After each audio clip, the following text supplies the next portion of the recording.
Having a business card is kind of a requirement for having a business, but interest charges hurt, especially lately, where in the last few years, the average APR for business cards has gone up to well over 20%. So what's the alternative? Well, I caught up with Ken Boyd to find out all about business cards that still offer 0% APRs. Ken's a former CPA and an accounting expert, and he's got some pretty critical advice for finding the right card. Like, it seems like the first decision that you need to make is, do you want a business credit card or a business charge card? While there's different cards that offer 0% APR, it seems like the first decision you want to make is not just like which of these companies you want to work with, but like which type of card. Do you want a traditional credit card that has maybe a 0% APR as an introductory rate? Or do you want a charge card that charges 0% APR because you're paying it off at the end of each month? There's no like credit balance that you're accruing. So the way to think about it is a charge card is a card where you have to pay out the balance every month. So in that case, there is no interest because there is no balance carried over on a charge card. On a credit card, you can carry over a balance. Now, we see these solicitations and advertisements for a 0% rate that may be called a teaser rate because maybe it only lasts for 30 days or one billing cycle, after which you're going to be charged interest on whatever balance you carry over. So on a credit card, you have the ability to carry over a balance. Now, what I always suggest on charge cards is a charge card is a tool that you can use to build your credit to eventually get a credit card.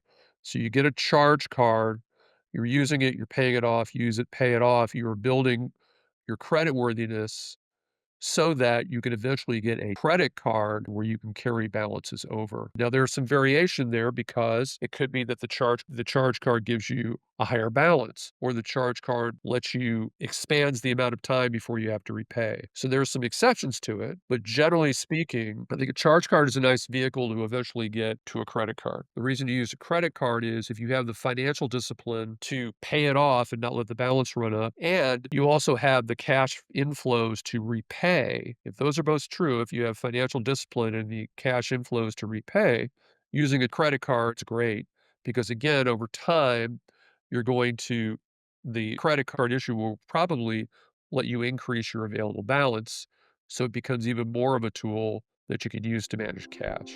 Okay, so I have a good idea of the conceptual differences between credit cards and charge cards, but practically, when do they each make sense? So with this example of an introductory APR credit card where it has, let's say like a year long introductory period, is there like a case where that makes sense? And like, I don't know, is that risky to take that on? So it could be. So let's use a scenario where you're paying a 0% rate, and then after a period of time, it becomes, say, 15%. You could, for example, buy a very expensive item like a piece of hardware, software equipment. It's expensive. So you buy it with the credit card and you repay the credit card within the 0% window. So essentially what you're doing is using it to expand the amount of time where you don't have to pay cash out of pocket from the purchase date to the balance payment date. After that, it makes sense you can use the card if you have the discipline to repay it and the cash flow to repay it. So my suggestion is after that 0% period is over on the credit card, that you really have to be careful about the risk of building up a balance, the risk of late payments, which incurs fees, and that it would hurt your credit rating. So those are the risks to using a credit card once you get outside that 0% financing period. It seemed like when I was looking into it, like typical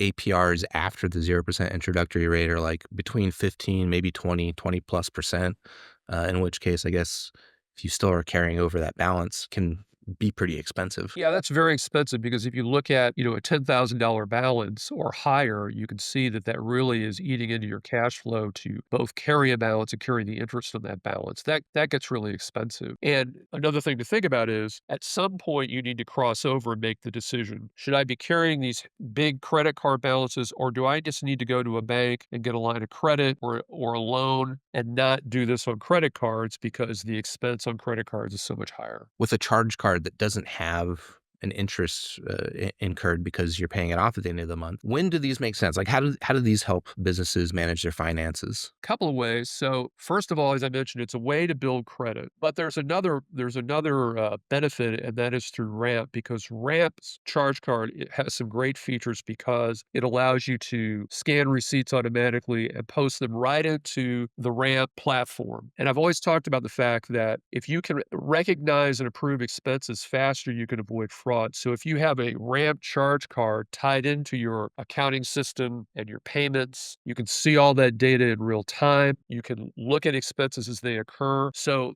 the Ramp charge card is a great opportunity to manage expenses really closely in real time, prevent overspending, far less risk of fraud if you're using the Ramp card. So, a card like Ramp that integrates with a bigger financial platform, it is worth it to repay that balance every month because of all that you gain on the back end with the financial tools that Ramp has. I mean, it sounds like you talked about it a little bit there, but let's go back to the example of a 0% credit card. And let's say the introductory period wears off and now you're on 15, 20% APR. But if you pay that off at the end of every month, right, it does kind of effectively act still as a 0% charge card in a way, right? Is that the way it works? Is there any differences there between those two options? No, there really aren't in your scenario because if you're paying it off every month, you're not incurring interest. So the way to think about it is it's short-term cash flow management. So if you make a bunch of purchases on the 5th and 7th of the month, you repay the card on full on the 30th of the month, you've got 23 to 25 days where you don't have to pay cash out of pocket for what you put on the credit card. That's a great way to think about it. And if you have the financial discipline,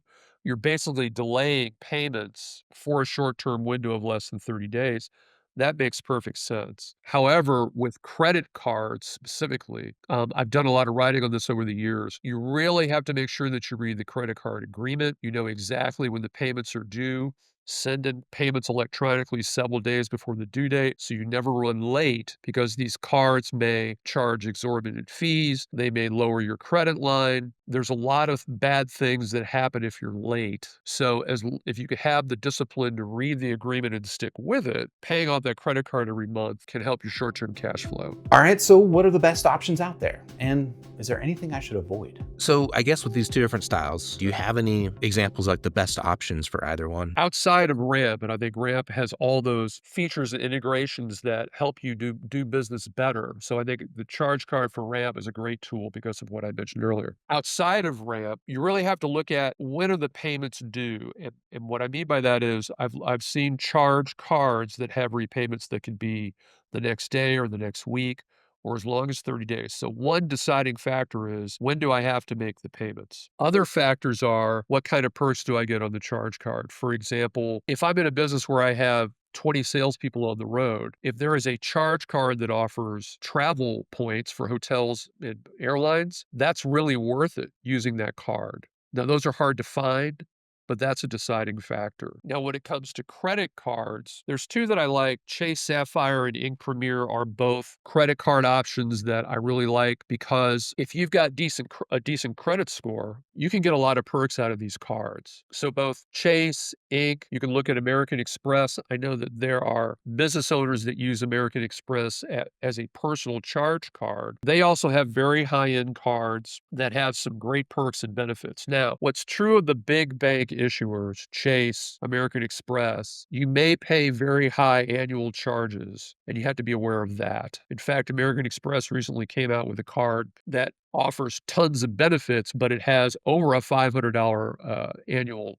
fee. And you can imagine that it's very expensive to offer all those perks and benefits, and they're trying to cover some of that cost. On the other hand, there's a lot of charge cards and credit cards now that offer discounts on certain services like Spotify or Google or whomever. So you may want to go out and if you spend a lot of money on specific tech tools, find charge cards and credit cards that give you discounts on those tech tools because there's some pretty attractive discounts that are out there too. So it really depends on how you're going to use the card to answer the question, which one should I use? And I guess it kind of sounds like with Ramp specifically, it's actually kind of more than just a charge card. It's more than just adding a credit card. Like there's kind of like a whole software suite and platform behind it. So I guess kind of maybe two questions. Like one, maybe you have your own kind of finance stack already in place and you just want to add a charge card to your repertoire. Like, can you just adopt Ramp as your charge card and still continue using your existing software stack? And then I guess from that, could you then maybe grow into using more of Ramp? Yes, you could. In fact, I have a nephew who does that very thing. He has a Ramp card. He's got a